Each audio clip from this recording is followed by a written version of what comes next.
Something is definitely worth watching closely right now, because one move could change the way we look at this Vikings defense heading into the season. There are questions in the secondary, there's another potential piece on the edge, and the biggest question is whether this defense is really ready to take that next step. And honestly, Vikings fans, this is the kind of stuff that can completely change the outlook of a season. So stay with me, because there are some interesting developments here that you're going to want to hear about. But before we get into it, hit that like button if you're ready for Vikings football, and let me know in the comments. SKOL Vikings. If you're a real Vikings fan, you already know what to do. Something happened in the Vikings secondary that could have a much bigger impact than it looks at first glance. And the move itself may not even be the most important part of the story. Minnesota has made a change at cornerback, but underneath that move is a much bigger question. Does this defense actually have enough high-end talent in the secondary to take another step? Or is Brian Flores being asked to squeeze every possible ounce out of a group that still has some serious uncertainty? The Vikings made a roster move involving cornerback Dwight McGlothern Jr., a player who had originally arrived in Minnesota as an undrafted free agent out of Arkansas following the 2024 draft. McGlothern had made the 53-man roster in each of his first 2 seasons, but according to the source material, his 2026 training camp and preseason performances had not been at the same level. The move was made with an injury designation after he was dealing with a lower body issue, and that opened the door for Minnesota to bring in Trey Hawkins III, a 6'3" cornerback from Old Dominion. The name is important because Hawkins isn't simply another young defensive back being added for camp numbers. He was a 6th-round pick by the New York Giants in 2023, and at 26 years old, he still has NFL experience and physical tools that make him an interesting evaluation for this roster. His name is correctly spelled Trey Hawkins III, not the variations that appear in the transcription. But here's where things get interesting for Vikings fans. The real issue isn't whether Minnesota can find another cornerback to take reps. The bigger question is, who can actually be trusted when the regular season arrives? The source material projects Byron Murphy Jr., James Pierre, Isaiah Rodgers, and rookie Charles Demings as the likely 4-man cornerback group, while also pointing toward uncertainty over the remaining depth. The Vikings' official 2026 materials confirm the names Byron Murphy Jr., Isaiah Rodgers, James Pierre, and Charles Demings, with Demings listed as a 5th-round rookie from Stephen F. Austin State. And Charles Demings is probably the most fascinating piece of this entire conversation. The rookie has become one of the better stories coming out of Minnesota's summer. The source describes him as a 5th-round FCS corner being asked to make an enormous jump in competition, and that concern is completely understandable. The official Vikings site, however, has provided an even clearer picture of why the team is intrigued. Demings is 6'1", 193 pounds, and during his final season at Stephen F. Austin, he recorded 4 interceptions and 9 passes defended. Minnesota has also highlighted his ability to compete physically with receivers and his strong summer performance. Still, this is the NFC North. That's what makes this situation so important. You aren't asking a young corner to simply survive a few isolated matchups.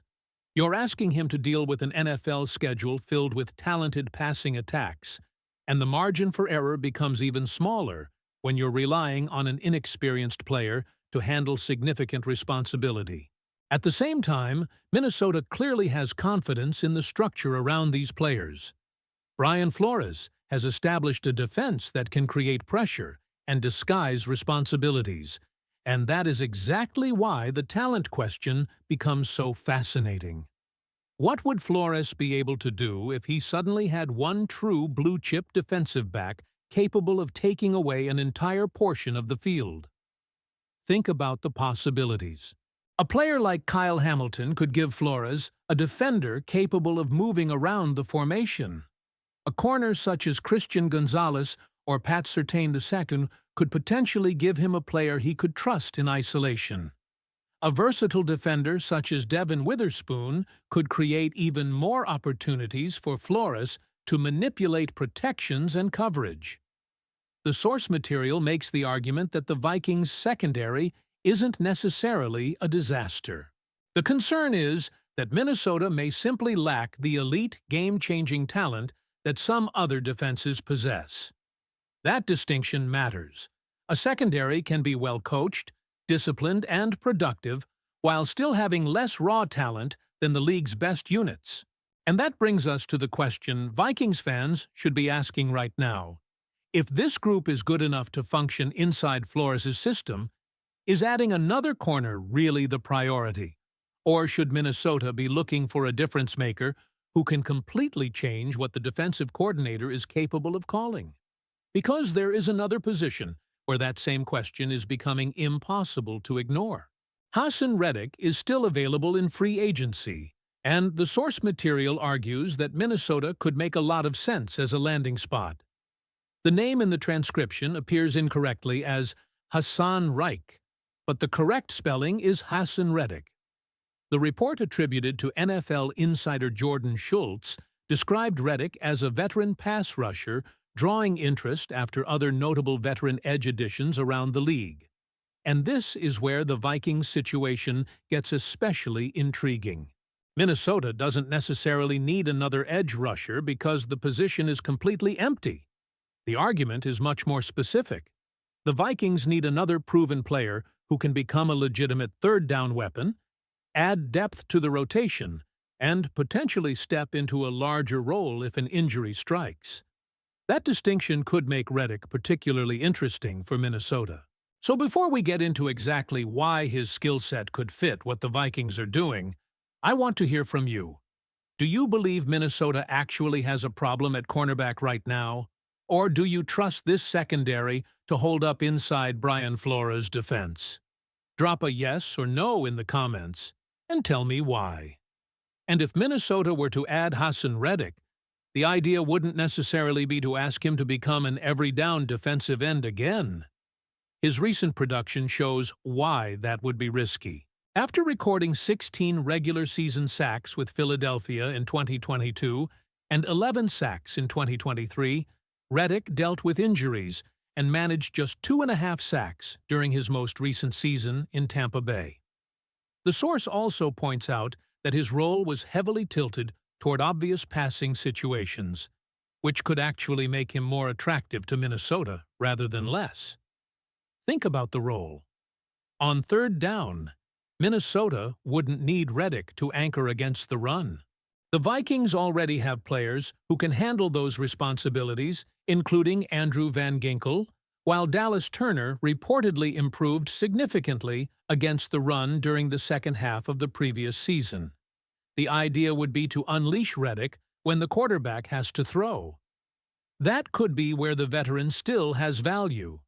The source cites a strong 2022 playoff performance, including 19 pressures and an 11% pass rush win rate across 110 snaps, along with an 87.6 PFF grade. Those numbers are from the source's discussion of that playoff stretch, and they illustrate the type of impact Minnesota would be hoping to recover rather than expecting the exact same player from several years ago. And there is another layer here that Vikings fans shouldn't overlook: insurance. If Dallas Turner or Andrew Van Ginkel were forced to miss time, having a veteran like Reddick could give Minnesota an experienced player capable of stepping into a starting role for a game without completely changing the defensive plan. The source specifically frames him as someone who may no longer be an ideal every-down starter, but could still provide value as a situational pass rusher and emergency starter. The question, then, isn't whether Reddick is the same player he was at his peak. It's whether the Vikings believe Brian Flores can maximize whatever is still left in his game. And that's exactly why this potential fit is so fascinating. Minnesota wouldn't necessarily have to surrender draft capital in a trade for a premium pass rusher. The argument presented in the source is that signing a veteran such as Reddick could make more sense than giving up a second or third-round pick for a player like Josh Sweat. The Vikings could add experience, pass rush depth, and another potential third-down weapon without making a massive commitment in draft assets.